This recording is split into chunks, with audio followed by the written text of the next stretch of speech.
What do you do if reading the Bible causes anxiety or confusion?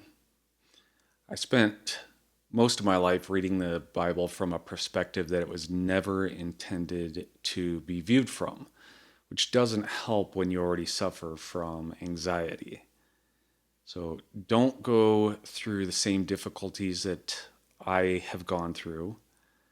Struggling with anxiety or depression or whatever other mental illness is not a failure of faith.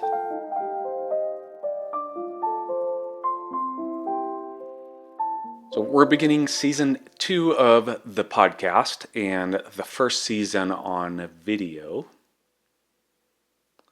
We're going to be exploring the misconceptions and misinterpretations of the Bible and how those can lead to increased anxiety, as well as further your struggles with any other mental health condition that you may have. And we're going to be correcting those perspectives to reconcile the issues between faith and mental health.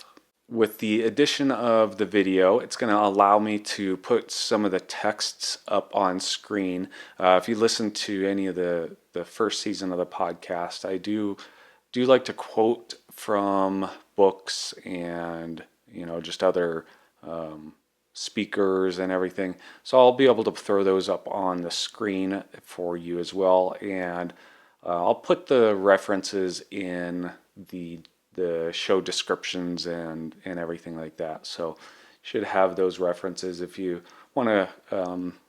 Well, I guess if you want to refer to any of those. So not only does this allow me to be able to speak with people through the podcast, and I'll be able to put I put the podcast up on the website under the podcast page conveniently. I also gives me the ability to put posts up on the website as well as, and also put these videos up. I'll be also doing other videos as well. So if you just listen to the podcast, I'll be putting some of those videos up also so that you can, I don't know, watch them at your convenience. So wherever you're watching, listening, tuning in, whatever, just make sure you stay connected.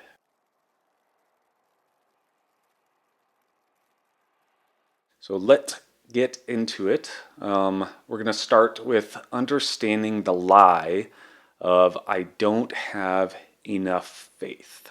And in the book that I put out, I write, I continue to wonder why God does not relieve my anxiety and my requests for help are left unanswered. I forget that each time I struggle, I continue to make it through. Is this God reaching into my life in order to control it? Or does he maintain his promise of free will, allowing me to maintain control, giving me the strength to persevere? But I go on and I say, but no matter how many times I'm witness to my own life, I still feel that I am not in control, and I begin to question God's sincerity. And if I feel that I cannot control my own life and can't trust that God cares for me, then do I conclude that I'm really without faith? And regardless of any religious or spiritual faith, mental illness can lead to self-doubt. And I say can. I wouldn't be surprised if it will lead to self-doubt. The things that we tell ourselves are, I'm not good enough, I'm not smart enough, I'm not good looking, people don't like me. Whatever lies that you tell yourself that you start to believe are actually true. So the question then is struggling with a mental illness a sign of lacking faith? Or is there more to it? So we'll be getting into this quite a bit more, not just in this episode, but in the future as well. But we start to have these conflicting thoughts, and we start to, I say we, if you're anything like I am, we say if God doesn't take away my anxiety, my depression, my fill in the blank, if God doesn't take this away from me, does it mean that he doesn't care? Is it my fault? Do I not have enough faith? We start to tell ourselves that it's because of us. Something in my life is happening that I can't control. I can't take away. Maybe it's my problem. Maybe it's my lack of faith.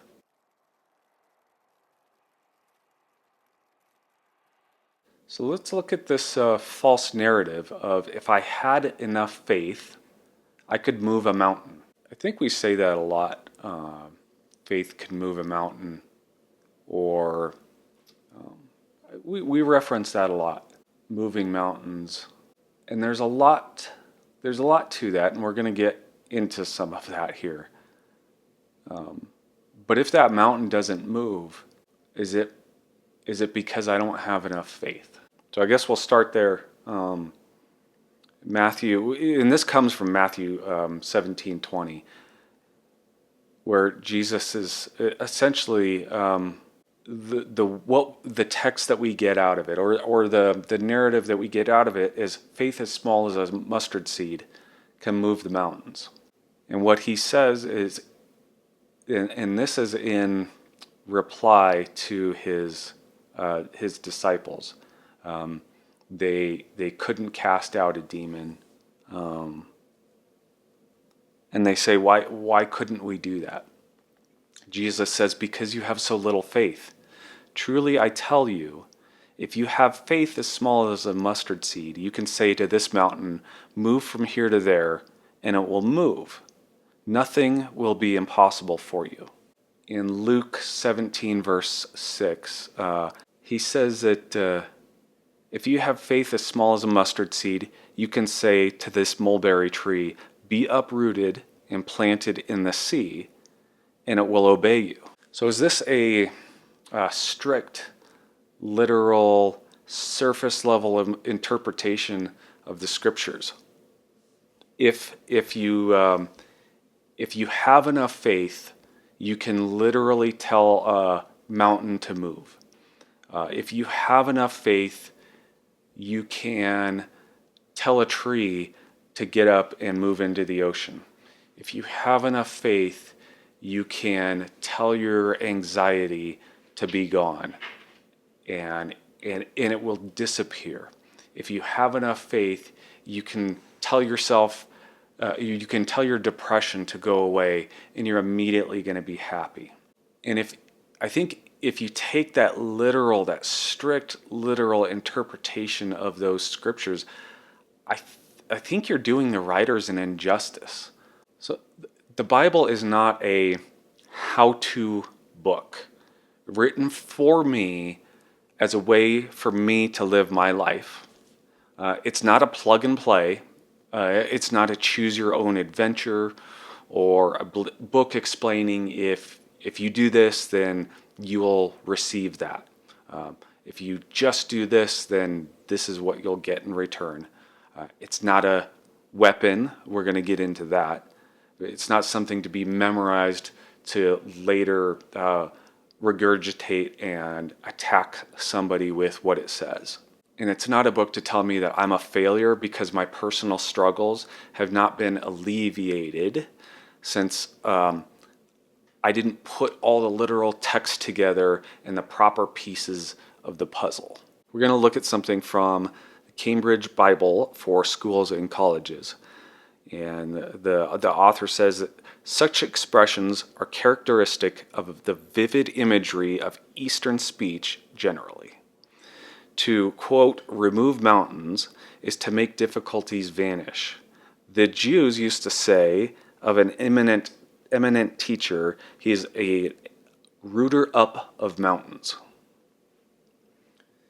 And if we look at Ellicott's commentary for English readers, The author says that it was a hyperbolical form of our Lord's words, excluded from the thoughts of the disciples as from our own the possibility of a literal interpretation, and that his words were dramatized by a gesture pointing to the mountain from which our Lord and the three disciples had descended.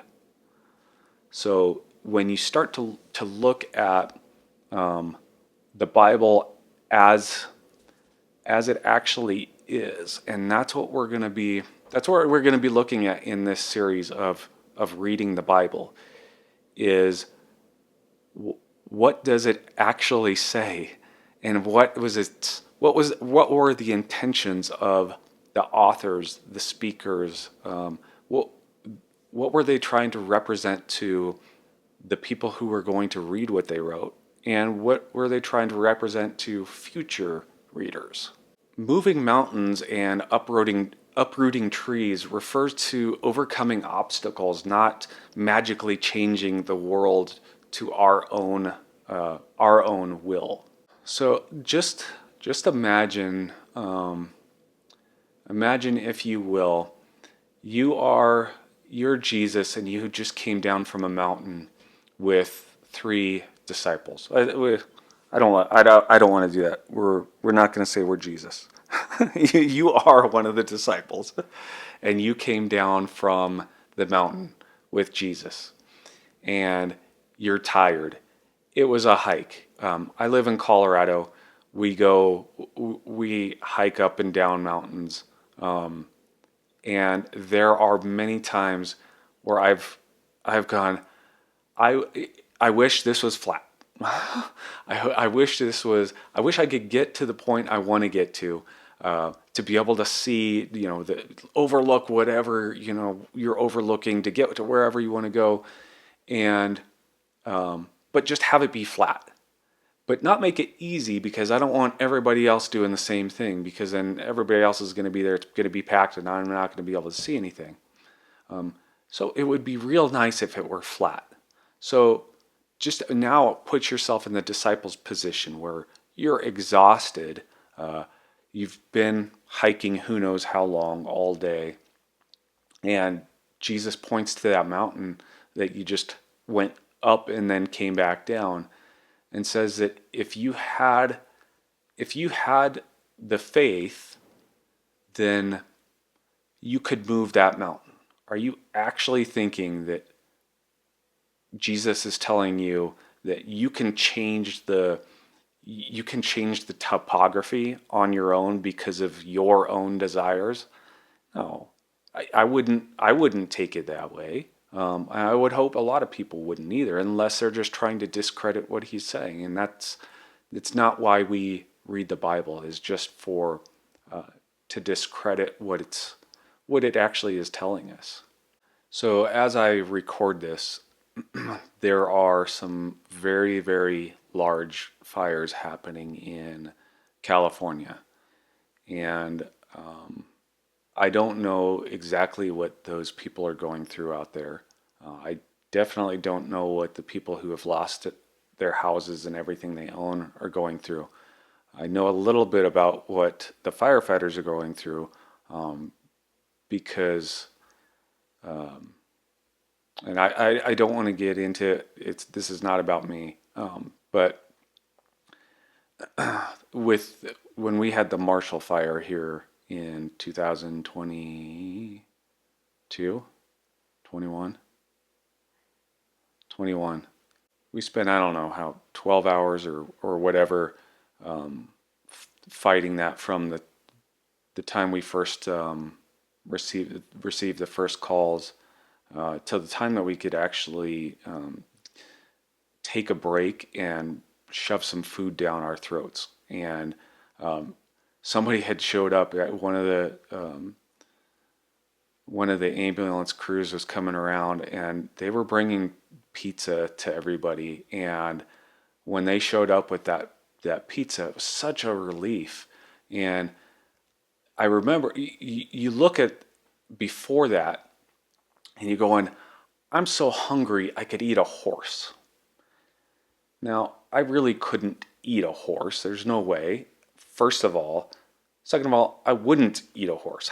Think about how hungry would you have to be to actually eat a horse?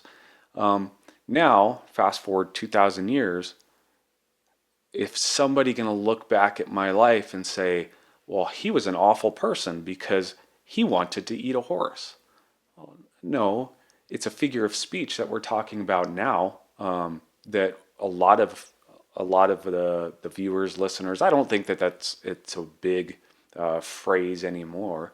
And the readers then, as well as the disciples, knew that Jesus wasn't saying you can literally make that mulberry tree uproot itself and walk into the ocean. And it's important to us because we have to understand that I'm not a failure.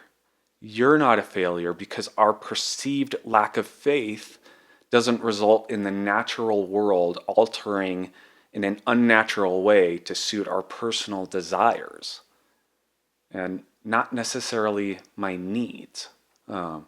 Because a lot of times what we think we need are actually just the things that we would like in that moment.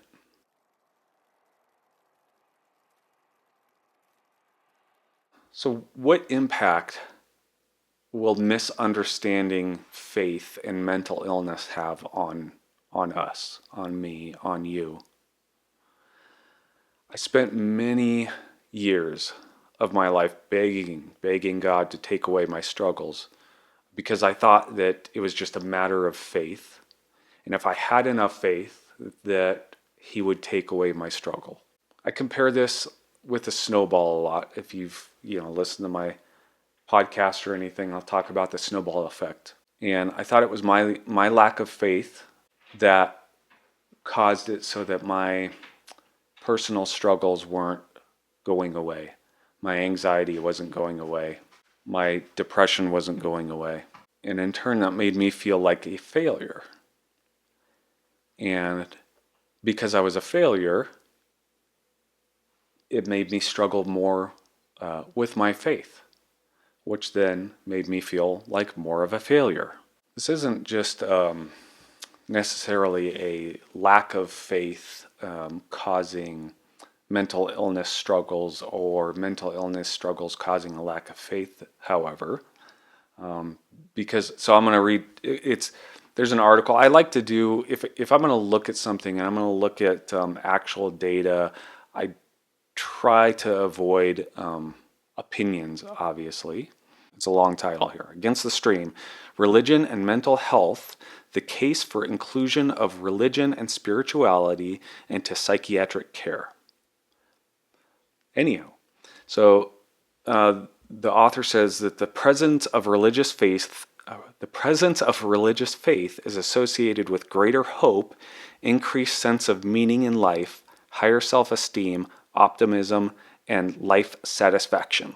Sounds great, right? I guess what that means is the more faith you have, the better outcome you have on life. Sounds awesome.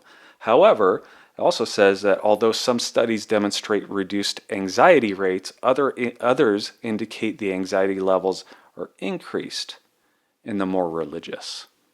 So this kind of study goes along with what I see from time to time is people who struggle with faith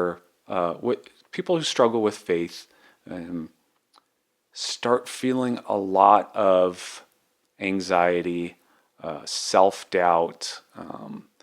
Their faith is tested in spite of their beliefs that they will get better. So then I ask why? Why would positive spirituality, positive faith improve your depression symptoms, decreases suicide rates? But why is it my anxiety levels go up? Because I feel like it's not just me. It wasn't just my misinterpretations or my misinformation or anything that brought up that brings this about. I'm not the only one who's dealing with this. They're feeling guilty about doing something wrong or not doing everything, not being perfect. I'm not, am I guilty because I'm not perfect? Should I feel guilty for not being perfect?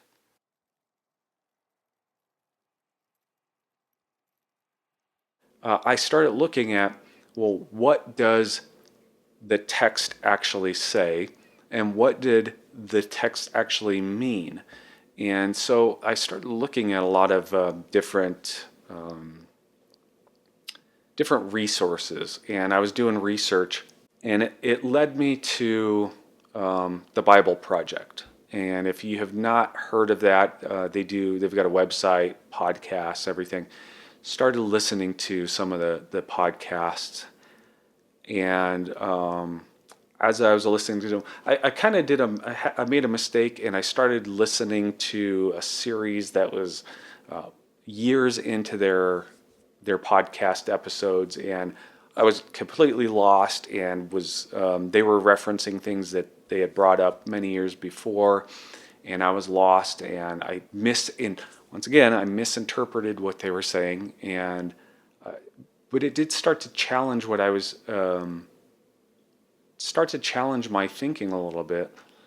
But they actually reference what did the actual scripture say, and what did it mean. That was beneficial to me, whether you enjoy, if you've heard of them, if you've never heard of them, if you dislike them, if you like them, whatever. It did give me that resource of being able to think about, well, like I said, what was the actual meaning there? I had been searching for something that I didn't know there was a resource available for. I wasn't aware that there was a resource for interpreting one of the original written languages that it was written in. The interpretations of the New Testament are, New Testament was written in Greek. Jesus spoke Aramaic. So there's going to be interpretations between what he said and what was written. It was also written many years later. So if somebody in 40 years from now says, well, after the Marshall Fire, Christopher said he could eat a horse. Well, is that what he said, or did he say, like, I am extremely hungry, and they're just trying to show they were there and wanted to show how hungry I really was? It doesn't change what actually happened. And my personal reframing of my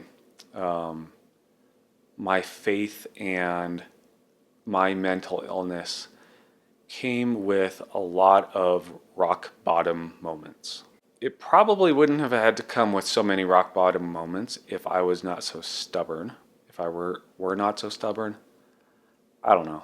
But I realized that God's compassion and his presence in my life are not conditional on my ability to change my circumstances and alleviate or eliminate my mental illness, my personal struggles. I had conversations with a few people, and came out with I explained how I had concluded that it was either that the God that I believed in and grew up, quote unquote, understanding was vastly different, or he didn't care about me. And I'm going to tell you, I was right, but not in the way that I thought. I think part of, when you're feeling really bad about yourself, misery loves company. Sometimes we want people to feel bad for us. So maybe I did want I did want it to be true that God didn't care about me, because then it would mean that I was not the failure by not having my own faith heal me, so to speak. If I could say that God didn't care about me, and that's why I was suffering, then that's shifting the blame onto Him, and at least I can blame somebody else and not myself. But the problem with that is what I was doing is I was putting God into a box. A box that suited my personal perspectives on life, that suited my personal perspectives on myself, that suited everything that I wanted it to suit. And all these rock bottom moments that I was hitting and changing my perspective, changing my view, I realized that the true God is so much more than I thought. So it took me hitting rock bottom over and over to get a glimpse of who God really is. And with my limited capability of understanding, it still blew me away. Faith in God is not about control over my life. It's not about you being able to control your life. It's about trusting in God's love and His guidance, His comfort during our struggles. So now let's take a look at Matthew 17:20, Luke 17:6, with a more accurate, a better understanding than this rigid, fit in the box, accommodate what I want kind of perspective. It isn't about my ability to move the mountain. It's not about my ability to move the mountain. It's not about my ability to cure my mental illness. It's not about my ability to get over my struggles. It's about when I do have to climb that mountain, I know that God's there with me on that journey. As Jesus climbed the mountain with His disciples, who is the mover of mountains? Who is the uprooter of trees? It wasn't them, and they knew it. It was Him. It was their faith in Him that He was calling them to, not a faith in their ability, in their understanding, in their capabilities. He wanted them to trust Him. These are immovable objects. That's the point, is who is the one who can move the immovable? It's not me. It's definitely not me. But do I trust in myself? Do I trust that if I tell a mountain to move, that it will move? No. I trust in the one who can move the mountain. Well, if I have faith that a mountain will move if I tell it to move, then perhaps I should have faith that if God wants me to have to climb a mountain, I'm going to be climbing that mountain. Maybe He wants me to see the view from the top. Maybe He wants me to get some exercise. But if He wants me to climb a mountain, I'm going to climb a mountain. I'm not going to tell God that I don't want to climb that mountain. You're telling me to climb the mountain. I don't want to climb it. I want you to just move it. If I have faith to move that mountain, I should have faith to trust that God is going to be there on my journey up and down the mountain. God allows free will. I can climb that mountain or not. I can trust Him or not. But He's not always going to change my circumstances immediately. But He will give me the strength if I have the faith. He will give me the strength to climb that mountain. I wrote something down a while ago that has helped me out from time to time. I said, guilt does not come from the Lord. Conviction comes from the Lord. And like I said, it has helped me out, and I have had to look at that several times over, I don't know, however long ago I wrote that. And there's a difference between guilt and conviction. Guilt tells us, I keep getting angry with somebody. I'm getting angry and I just can't stop. I'm doing this and I can't stop. I'm a bad person because I do this. What conviction says is, I wouldn't want somebody else to be doing that to me. I wouldn't want somebody else to be treating me that way. I should probably treat them the way that I would like to be treated. I would like to be treated with dignity and respect. And I should probably treat somebody else with dignity and respect. When you feel guilty about something that you've done in the past or you continue to do or whatever, you start getting down on yourself. You're telling yourself, you're speaking negatively. I won't stop doing this. I'm a bad person for this. Whereas conviction is, it's trying to make you better. How are you going to be better today than you were yesterday? How can you improve yourself? You're looking for a goal. You're looking to improve yourself. You're looking towards something better. You're looking toward the positive. You're looking toward improvement. You're not looking down on yourself. And if you have kids, you want them to be better. You want them to be better off than you were. That should be our goal, right? Is to raise our kids to have a better life than we have. If your kids are sitting there constantly being down on themselves, I will never be able to fix this. I will never be able to do that. I'm bad because I get bad grades and all the other kids are smarter than I am. You try to change their perspective. You try to change their mentality to build themselves up, and you build them up as a parent. You're saying, no, look, let's improve your perspective. Let's improve your point of view.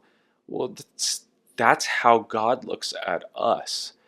He's not looking at us going, you are a bad person. Just like we don't look at our kids saying, you are a bad person.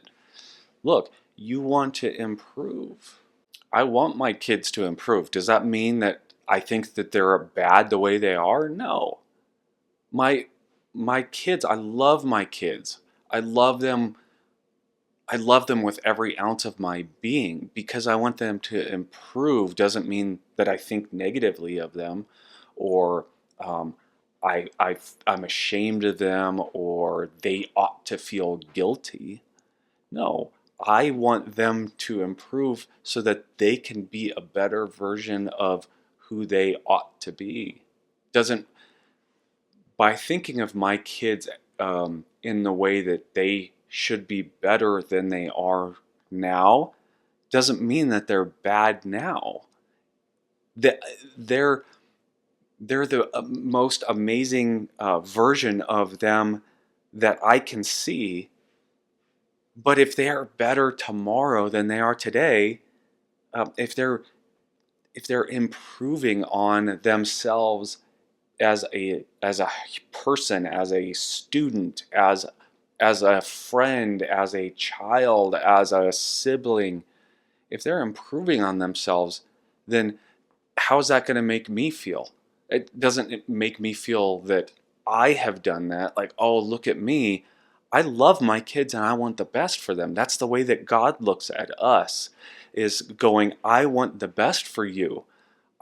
I love you with every ounce of my being, and I want you to be the best version of you. That's conviction. Um, I want to improve myself because this is how I'm designed. This is how I was. This is how we were created, is to be the best version of us. Not to feel guilty about the things that we've done, but to want to improve on who we are.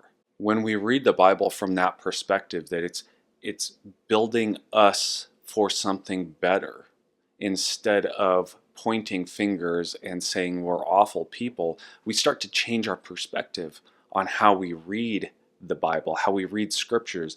When we learn to interpret the writing the way that it's supposed to be read, when we interpret the writing the way it's supposed to be read or taught, then we start to look at it as how to improve ourselves. That's when we can start moving in the right direction, the way that we should be moving to improve ourselves, not to shame ourselves.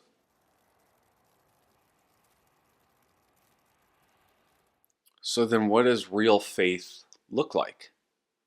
How do we change our perspective? How do we have that proper perspective between the Bible and mental health? How do we use, I don't want to say use, but how do we interpret the Bible to improve our mental health?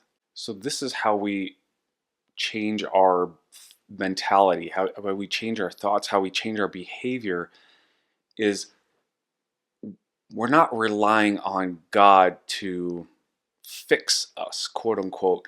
We're not expecting our circumstances to be changed immediately, just to be changed at our will because we want our current circumstances to change. So our oldest daughter is 16 now, and she's driving, and if she wants to have money, I can continue just to keep giving her money. Say, okay, here's the money to go out and spend on whatever.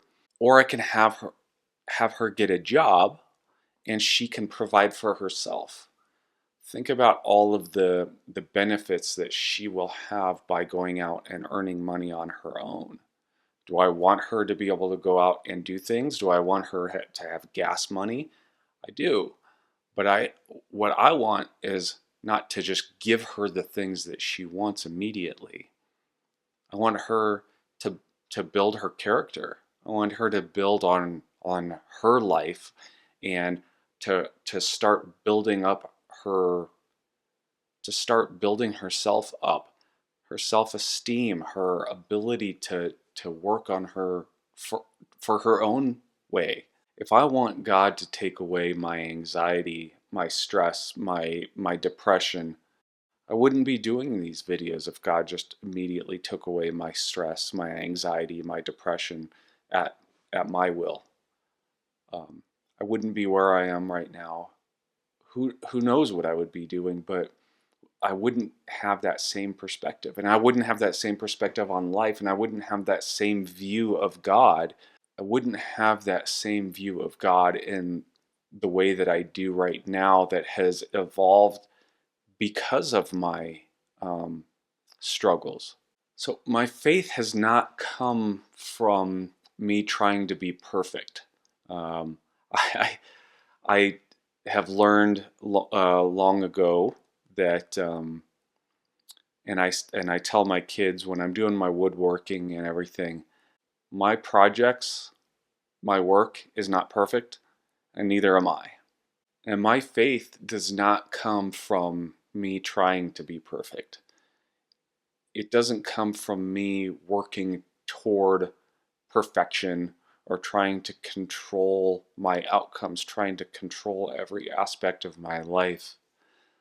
My faith comes from trust and perseverance in spite of my troubles, in spite of my struggles, in spite of my hardship, through my struggles.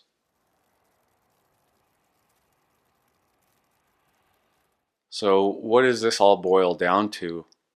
Struggling with a mental illness doesn't mean that you have a lack of faith, that you're not good enough, that you're weak.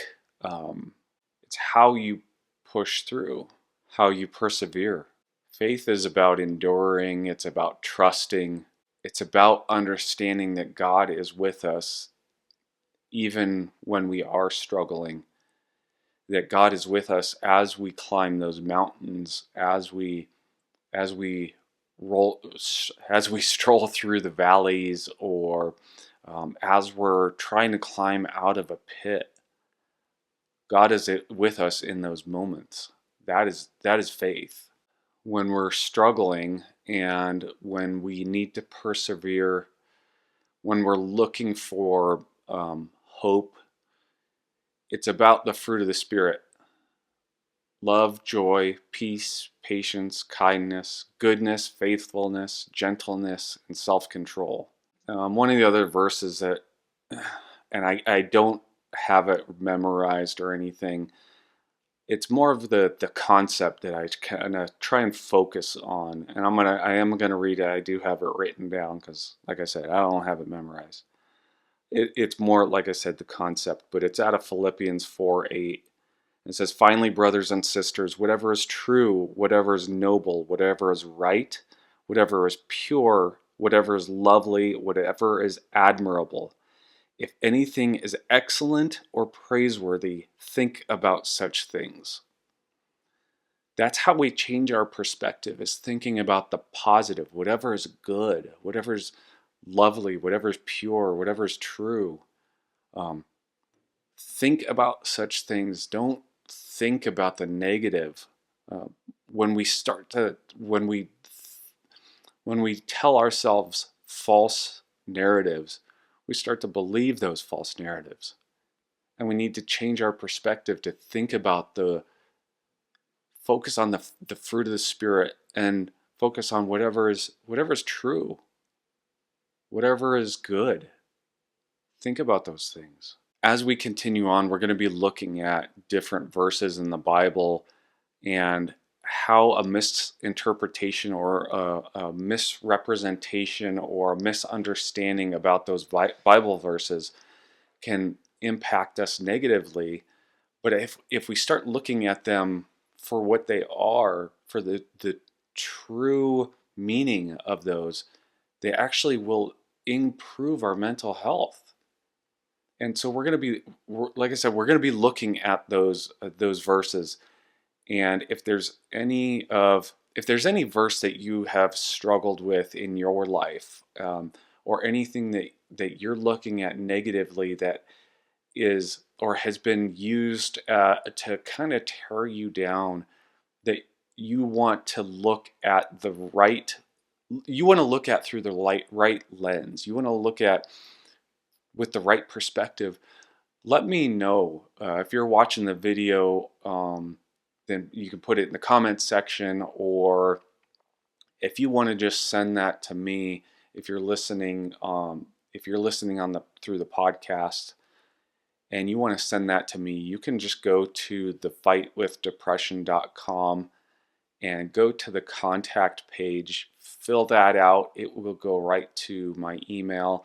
Nobody else is going to see that, so you don't have to worry about maybe somebody else thinking negatively of you, which I really hope that the listeners and viewers aren't coming at with that perspective. But if you still want to just send that directly to me, you can. And I'm gonna put a link to the website in description, in the notes and everything. And that way, like I say, you can go right there, and let me know. If you have any questions, any comments, any concerns, anything that you would like to add or whatever, please let me know. You can, again, if you're watching the video, just put it in the comments section or email me directly. But we're going to keep pushing on. I'm going to do the podcast. I'm going to try and do the podcast this way, with the video as well, and also just kind of putting out other videos on occasion. And what I really want to do is focus on lifting each other up, lifting ourselves up looking from the right perspective instead of just this negativity and tearing each other down. We ought to be lifting each other up because that's what we're called to do. We're not called to tear each other down. We are called to rebuke from time to time, but don't use a misrepresentation, a misinterpretation of that word rebuke to mean tear down. It does not mean to tear each other down. It means to correct in love. So if you feel that somebody is doing something wrong and they need correction, you, let's do that properly. Correct in love. Let's focus on the right perspective, the right mentality in lifting each other up. Join me as I go forward. Subscribe to whatever you want to listen to this on. If you like watching the video, subscribe on YouTube, whatever podcast you're listening to this on. If you're listening to this on the website, or if you want to look at what we have posted on the website, you can go directly to thefightwithdepression.com, scroll down. Pretty much any page should have an ability for you to put your email in there, and you can subscribe to future posts that I put up. Thank you for watching. Thank you for listening. Thank you for your feedback. Thank you. And until next time, God bless.